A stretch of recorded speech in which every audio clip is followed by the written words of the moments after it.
بسم اللہ الرحمن الرحیم۔ السلام علیکم۔ تعبیر نامہ چینل میں خوش آمدید۔ خواب میں وضو کرنا۔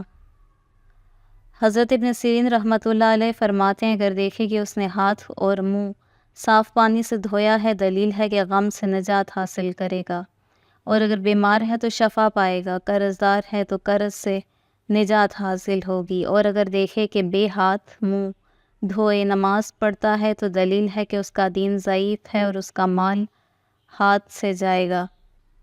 حضرت جابر مغربی رحمۃ اللہ علیہ فرماتے ہیں، اگر دیکھے کہ دونوں ہاتھ سے منہ دھوتا ہے تو دلیل ہے کہ اپنے دوستوں سے مدد مانگے گا، اور اگر دیکھے کہ ہاتھ اور منہ دھوتا ہے اور اس کا وضو اسی وقت ٹوٹا ہے، دلیل ہے کہ اپنے کسب اور کمائی میں عاجز ہوگا، اور اگر دیکھے کہ اس کا وضو ٹوٹا ہے اور پھر ہاتھ منہ دھویا ہے اور نماز شروع کی ہے لیکن تمام نہیں کی ہے، دلیل ہے کہ اس کی عمر آخر ہو گئی ہے۔ حضرت جعفر صادق علیہ السلام فرماتے ہیں، اگر دیکھے کہ کسی نے اس کا ہاتھ اور منہ دھویا ہے اور اس میں تامل کر رہا ہے، دلیل ہے کہ اس کی مراد پوری ہوگی۔